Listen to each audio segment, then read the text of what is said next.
Bom dia, boa tarde, boa noite, pessoal. Meu nome é Bruno Fontes, sou professor de matemática e seja bem-vindo ao canal Matemática sob Demanda. O que a gente vai aprender hoje, pessoal? Hoje a gente vai falar sobre conjuntos numéricos para a galera do primeiro ano do ensino médio, tá? E eu já quero combinar com vocês que na descrição do vídeo tem uma listinha de exercícios para a gente treinar, tá? A parte inicial aí. Então, ó, vamos lá? Bora, bora, bora? Bom, o que a gente tem aqui, pessoal? A gente vai escrever aqui, ó, conjuntos numéricos, que vai funcionar como a maior parte da aula como uma revisão, tá? De conjunto dos números reais que a gente estudou no oitavo e nono ano, tá? Mas vamos lá. Primeiros conjuntos que a gente estudou é o conjunto dos números naturais, que a gente representa pela letra N. Aí, quem são eles? Tá? São todos os números que a gente usa para contar. Então, aqui, ó, conjunto dos números naturais. Tá? É um N com uma barra antes, tá vendo? Tem uma barra aqui antes. E os números que a gente usa para contar é o 0, 1, 2, 3, 4, 5 e continua, tá? Esse conjunto ele é infinito para o lado positivo, para o lado crescente, só que ele tem um valor mínimo ali que é o 0. Aí a gente vai para o conjunto dos números inteiros, tá? O que vai ter de novo aí no conjunto dos números inteiros? São os números negativos, né? A gente representa o conjunto dos inteiros pela letra Z, e aí a gente vai ter o próprio conjunto dos números naturais, tá? Eles estão aqui incluídos, só que também vai ter os negativos, tá? Então tá aqui todo mundo bonitinho, tá? Não tem nenhum limite nem para baixo e nem para cima, tá? Agora, o que a gente vai combinar? E assim, é muito importante a gente saber exatamente o que significa cada símbolo. Então, a gente falou de subconjunto na penúltima aula, e aí eu vou vir aqui e vou botar um Z asterisco. E aí, o que significa esse asterisco, pessoal? Significa exclui o zero. Ou seja, é o conjunto dos números inteiros sem o zero. Então, se a gente olha para a lista de cima e pensa nesse conjunto sem o zero, vai ter o menos 3, vai ter o menos 2, vai ter o menos 1, vai pular o zero, aí vai ter 1, o 2, o 3, o 4 e continua. Então, toda vez que você vê esse símbolo, você tem que associar que ele está excluindo o zero, tá? Ah, Bruno, tranquilo, é só esse símbolo que a gente tem? Não, tem esse daqui também. E esse daqui, ele não é exatamente o que você está pensando. Por quê? O que você está pensando? Você está pensando, tem um símbolo de mais, deve ser positivo. Mas, na verdade, o que ele significa são não negativos. Ah, Bruno, não é a mesma coisa que positivo? Não, porque olha só, quando você olha para esse grupo e fala não negativo, quer dizer que você está excluindo os negativos. Olha o que sobra quando você exclui os negativos. Sobra os positivos, mas sobra o zero também. Então, quer dizer que esse conjunto aqui, ele começa com 0, 1, 2, 3, 4, 5 e continua, tá?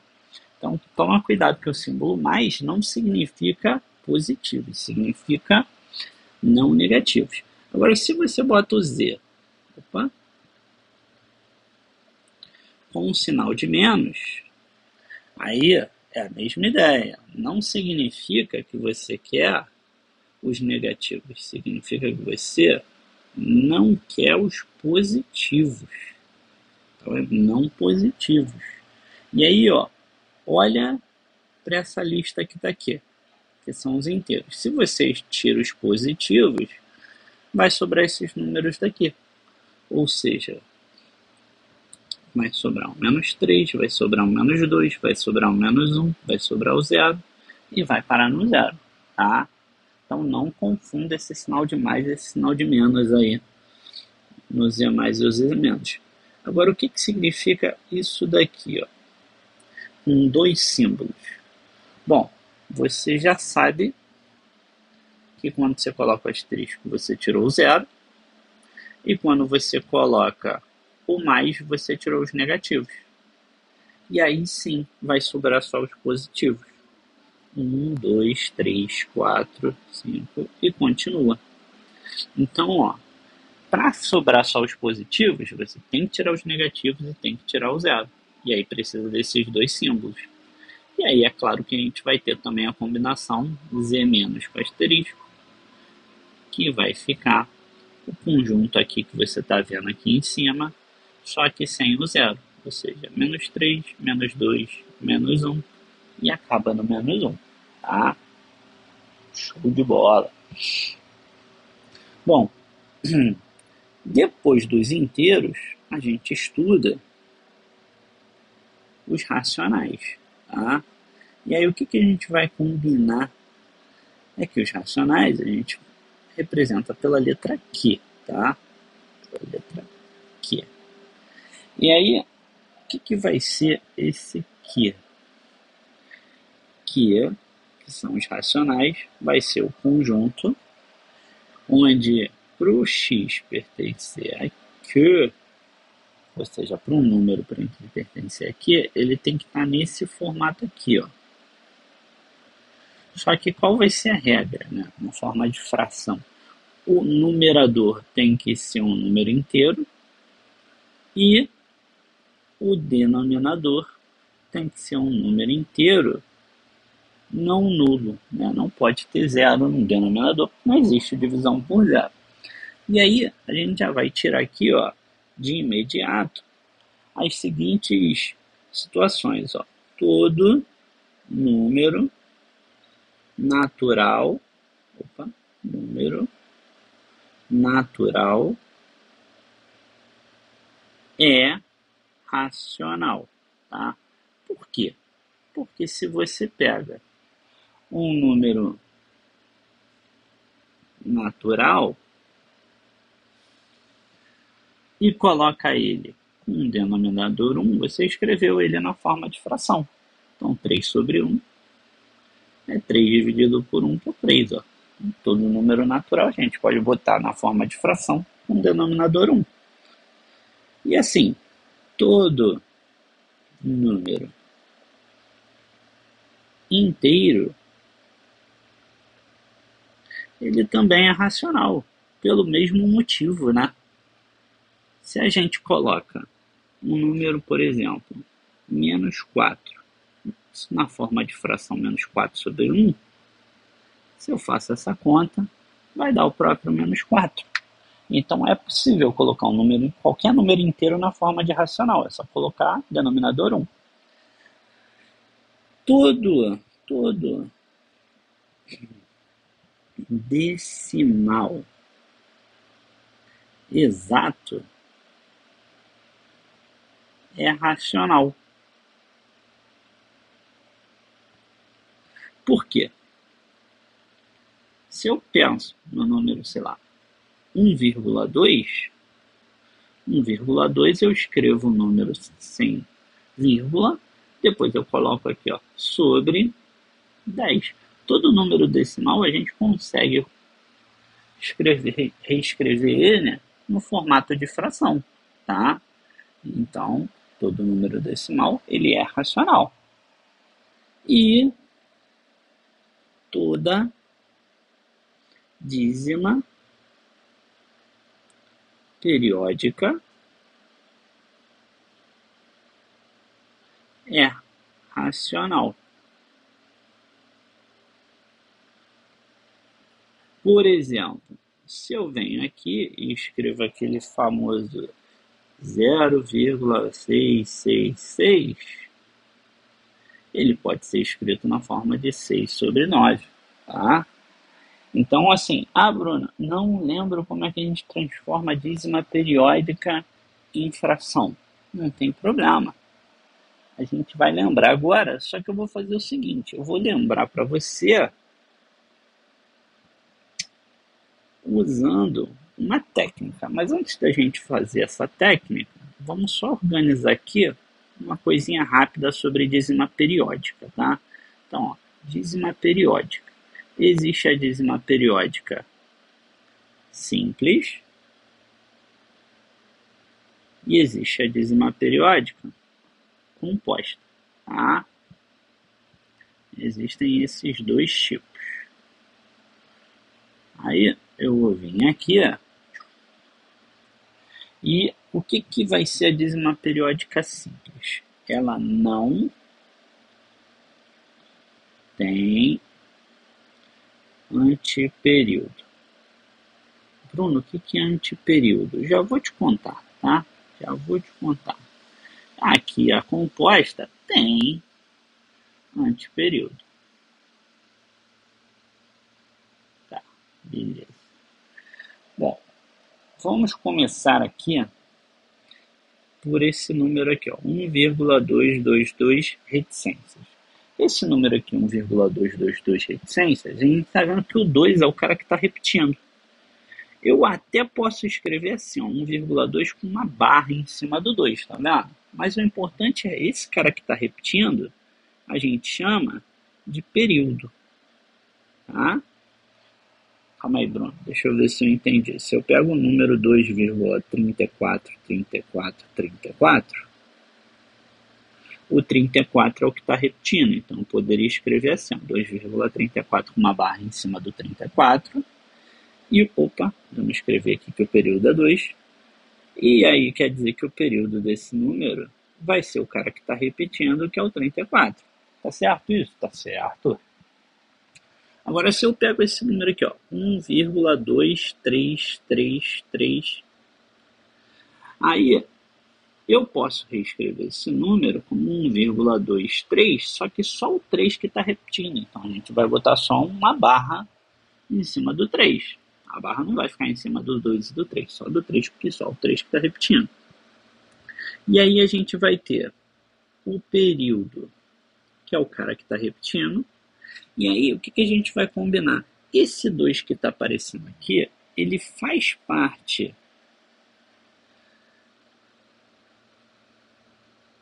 do período decimal aqui do número, tá vendo? É a parte da direita da vírgula, só que ele não faz parte da repetição. Então, a gente chama ele de antiperíodo, tá? Então, o antiperíodo aqui no caso é 2. Calma aí, Bruno. Deixa eu ver se eu entendi. O número 2,5676767. A gente está vendo que esse número eu posso escrever como 2,567 e vou botar a barra só em cima do 67, que é o que está repetindo. O que está repetindo a gente combinou de chamar de período. Então, período 67. O antiperíodo vai ser o número que está na parte decimal, só que não faz parte da repetição. Ou seja, um antiperíodo desse daqui é o 5. Combinado? Beleza.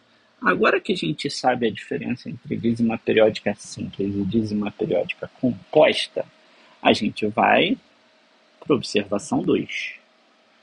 Observação 2.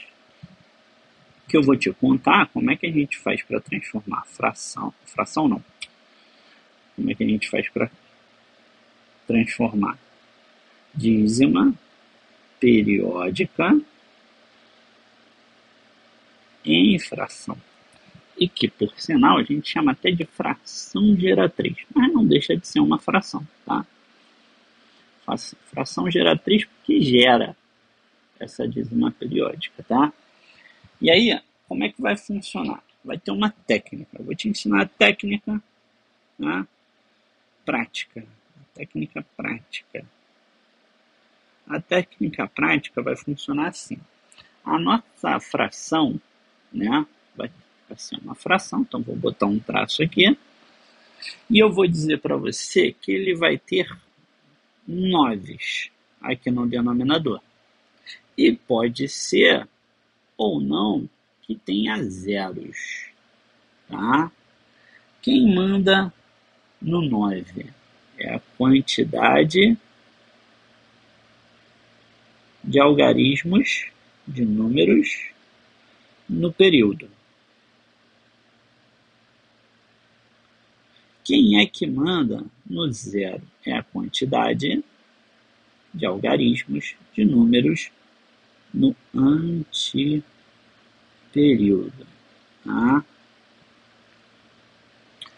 Deixa eu arrastar aqui isso daqui uma linha para baixo. Isso. Por quê? Porque em cima a gente vai ter 2 números.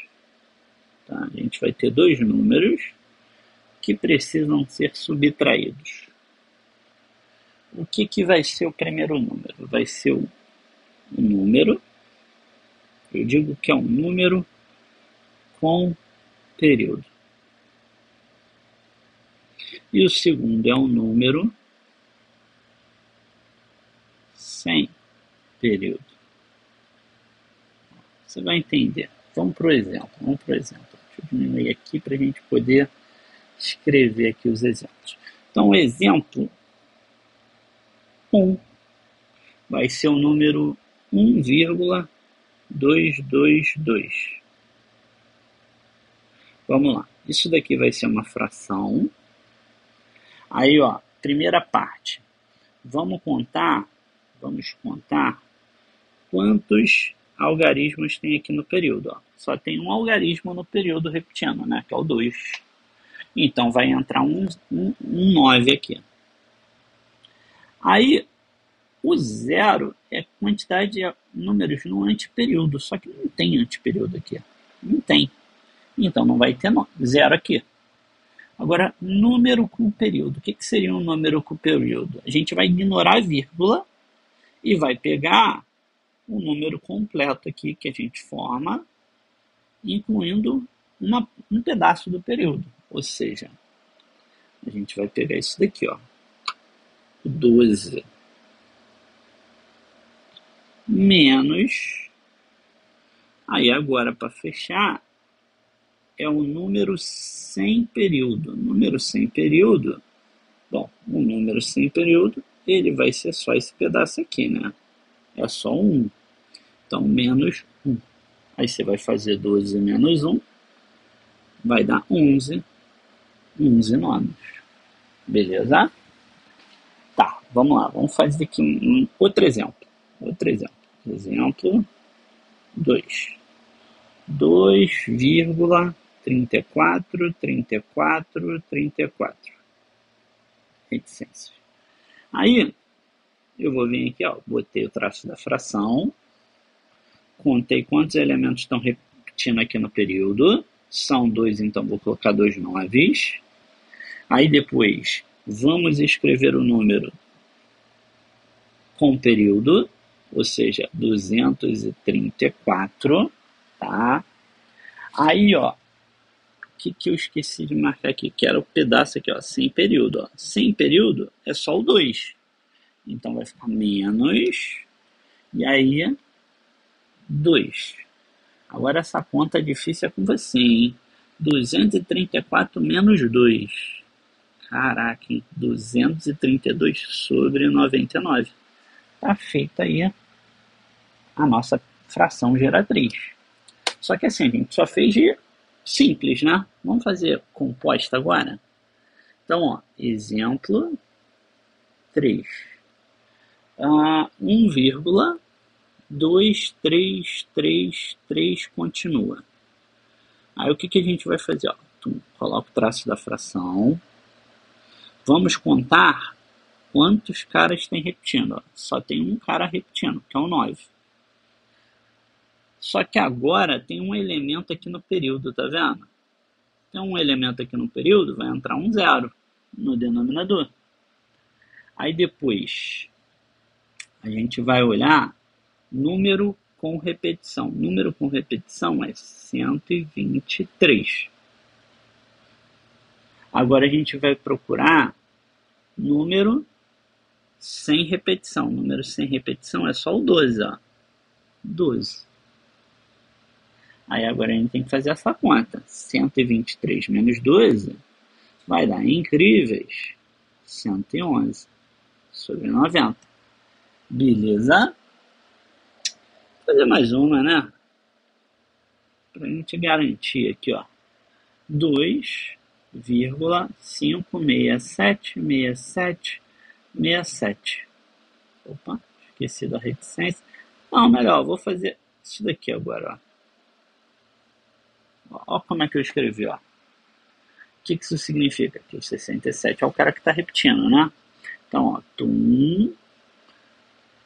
Quantos tem repetindo aqui, ó? 2 algarismos. Então, coloca 2 noves.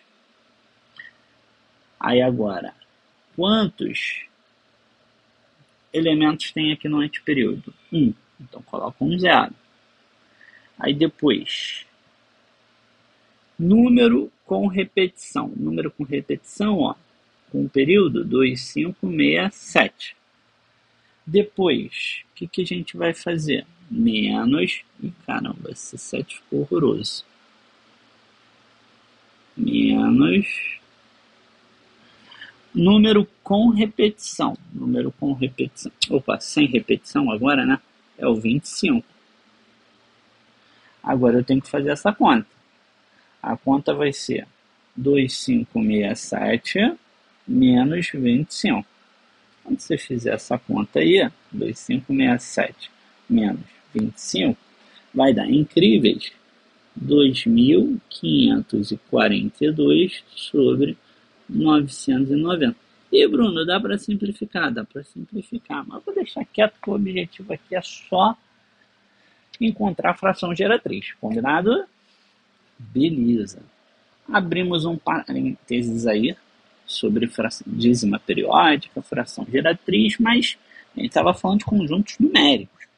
E aí, o quarto conjunto numérico que a gente vai trabalhar são os irracionais, tá?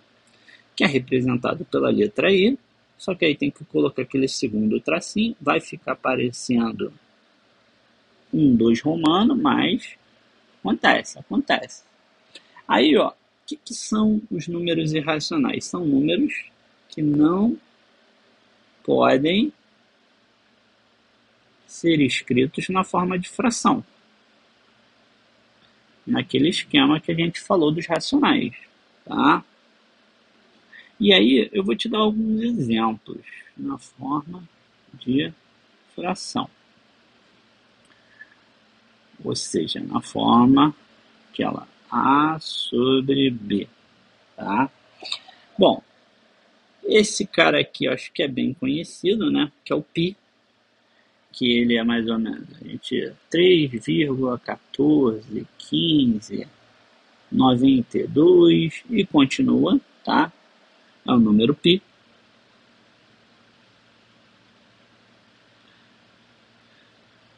Tem também, por exemplo, raiz de 2, que é a raiz de um número que não tem um valor exato, que é 1,414213.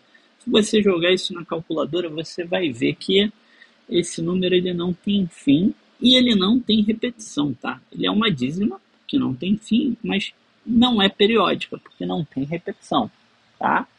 Só que cuidado, que nem todo número que você vê na forma de raiz, tá? Tipo, raiz de alguma coisa, ele vai ser irracional, porque às vezes a gente está falando de uma raiz que a gente sabe o resultado. Por exemplo, raiz de 16 é 4, logo, raiz de 16 é uma forma esquisita de escrever 4, mas é uma forma, logo, é racional, tá?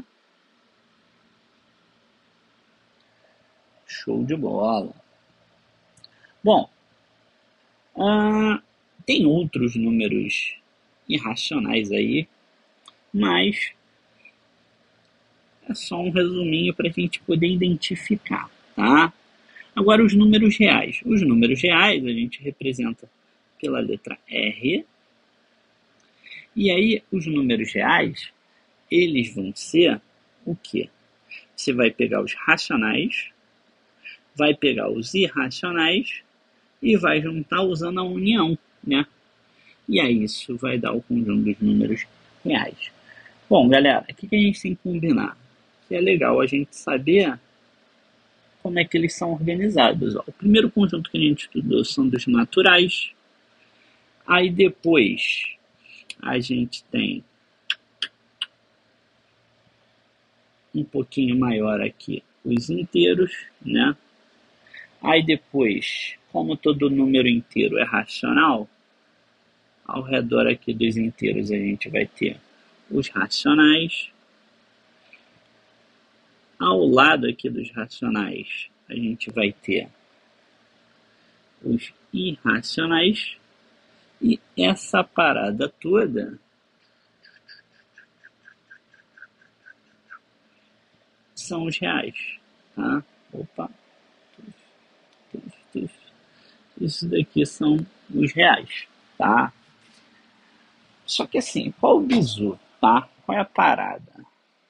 O que a gente vai fazer? Qual é a novidade dessa aula? A novidade dessa aula é a observação que eu vou colocar aqui agora, que são os intervalos reais. Pessoal, é muito importante a gente entender essa notação, essa maneira de escrever, que ela é bem tranquila, mas nada mais é do que a representação, tá? O que a gente sabe? A gente já estudou a reta real, tá? E aí, a reta real era o quê? Era uma linha, legal, era uma linha onde tinha todos os números reais, né? Que crescia para um lado e crescia para o outro. A gente tem a origem, que é o 0, aí tem o 1, tem o 2, em algum lugar que entre 1 e o 2 tem o raiz de 2, então todo mundo está aqui, os racionais, os irracionais, todo mundo está aqui. Intervalos reais vai ser o quê? Vai ser a representação de um pedaço dessa reta. De um pedaço da reta real, tá? E aí a gente vai aprender a indicar como é que a gente descreve esse pedaço que a gente quer estar se referindo, tá? Então, a gente vai ter três maneiras de representar, tá? E aí a gente tem que saber fazer associação entre elas, tá? A primeira é o que a gente fala que é por descrição, né? Que é x pertence aos reais, ou seja, eu estou dizendo, estou falando de todos os números reais, vou botar uma barra aqui de tal que, e aí eu vou vir aqui e vou colocar assim, 3 é menor que x, que é menor que 5. Basicamente eu estou dizendo aqui, tá vendo? O x, ele está entre o 3 e o 5. Pô, calma aí, Bruno. Deixa eu ver se eu entendi. Você estava falando que é um pedaço da reta real. Então, tem a reta aqui. E aí, nessa reta, tem algum lugar tá o 3, algum tá o 5, e eu estou dizendo que esse conjunto que eu estou querendo representar é o que está entre o 3 e o 5. Então, o que a gente tem que fazer? A gente tem que rabiscar para destacar entre o 3 e o 5. A gente coloca aqui setinha para os dois lados, né, porque é uma reta. Só que tem um detalhe, tá? Um detalhe aqui muito importante, que é esse símbolo aqui, Esse símbolo aqui, tá vendo? O que esse símbolo está dizendo? Ele está dizendo menor. Se ele tivesse com um tracinho embaixo, aí seria menor ou igual. Então, como ele está dizendo menor, né? Esse símbolo aqui significa menor, quer dizer que ele não inclui. Aqui, não inclui. Não inclui. E aí, como não inclui nem o 3 e nem o 5. E de alguma maneira a gente tem que representar isso na reta. A gente pega, coloca aqui, uma bolinha, e a gente mantém essa bolinha não pintada. Vou até apagar aqui para fazer uma bolinha melhor. Uma bolinha não pintada. Então isso daí não está incluindo. E a terceira representação que a gente tem é o seguinte, é uma representação bem prática, que é você pegar, colocar os dois números, que são a referência, que no caso é o 3 e o 5, colocar uma vírgula para separar eles, tá? E aí, como eu não estou incluindo, o que eu vou fazer? Eu vou usar esses símbolos aqui, de conchete, tá? Só que como é que vai funcionar? Eu vou colocar esse conchete virado para fora. Como assim? Esse 3, como ele está na esquerda, para colocar ele virado para fora, ele tem que estar nessa posição. E o 5, quando está na direita, então para ele ficar virado para fora, vai ficar nessa posição. Então, essa é a segunda maneira da gente fazer essa representação.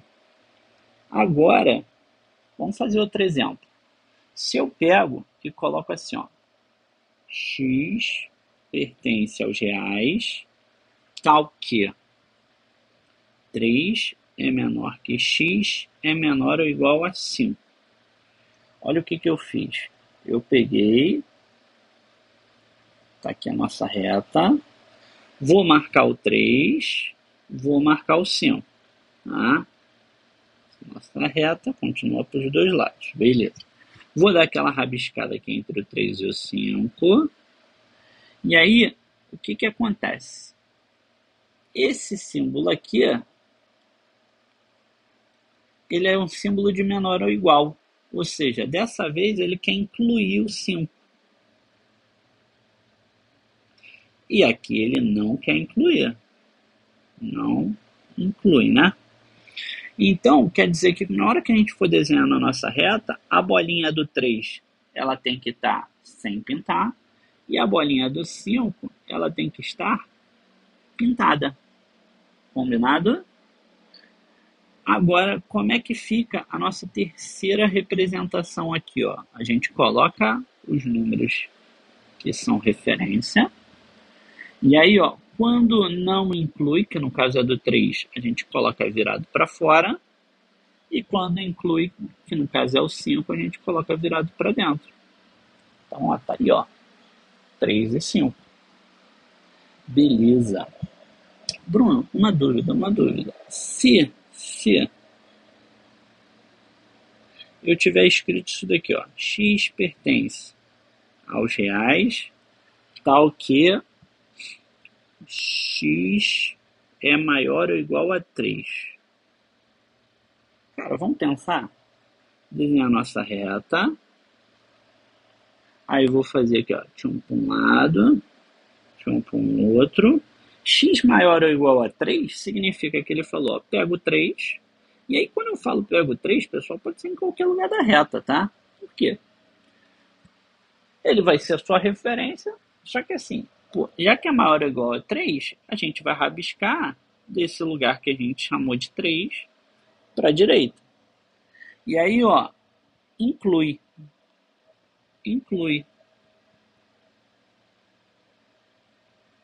Se inclui, eu vou vir aqui, vou fazer uma bolinha no 3 e vou pintar essa bolinha. Agora, Bruno, como é que fica a terceira representação? Né? A terceira representação a gente vai combinar aqui. Vai ter o 3, porque o 3 é a referência. Só que se a gente parar e analisar, ele é o quê? Se ele é maior ou igual a 3, quer dizer que ela começou no 3 e está indo no sentido dos infinitos, né? Do infinito positivo. Então, vou vir aqui, vou botar vírgula e vou desenhar o símbolo do infinito. Agora a gente vai colocar os conchetes, né? Aí os conchetes vão ficar como? O 3 inclui, né? O 3 está aqui, então coloca ele virado para dentro. Agora o infinito, pessoal, a gente vai combinar que a ideia de infinito a gente não pode pegar e fechar, e limitar, dizer que está até o infinito. O infinito, ele não tem fim, então quer dizer que o infinito sempre vai ficar aberto. Tá? Então sempre vai ficar virado para fora quando a gente estiver falando de infinito. Beleza? Acho que dá para botar mais um aqui, hein? Exemplo 4. Se eu escrever esse daqui, ó, x pertence a R, tal que x é menor ou igual a 4. Bom, o que eu vou fazer? Vou vir aqui, vou fazer uma reta, aí vou desenhar aqui as setinhas, vou colocar o 4, que é a minha referência, e como é x menor ou igual a 4, vou rabiscar aqui, ó, antes do 4. Não, melhor, vamos botar só x menor que 4. X menor que 4 significa que o 4 não inclui. Então, o que eu vou fazer? Eu vou vir aqui, ó, e vou fazer uma bolinha não pintada no 4. Combinado? Agora, a outra representação. Quem é a minha referência? A minha referência é o 4. Só que assim, eu estou desenhando do 4 até o infinito negativo. Então, o que a gente vai começar? A gente vai começar a descrever da esquerda para a direita. Ou seja, a gente vai começar a descrever do infinito negativo, ou seja, do menos infinito, até o 4. O 4 ele não está incluído, então tem que colocar virado para fora. E o infinito nunca vai estar incluído, então sempre também vai estar virado para fora o infinito. Beleza? Bom, galera,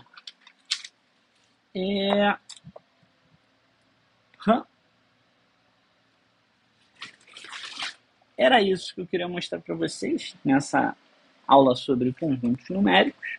Na descrição do vídeo tem uma listinha de exercício para você começar a colocar isso em prática, tá? Não esquece, né? Assistiu o vídeo até aqui, cara. Curte o vídeo para mim aí, dá aquela moral. Se inscreve no canal para você não perder a correção dessa lista de exercícios e compartilha com os amigos, que você não vai guardar esse segredo, né? Fala sério, né? Então, galera, por hoje é isso. Um abraço e até a próxima. Valeu!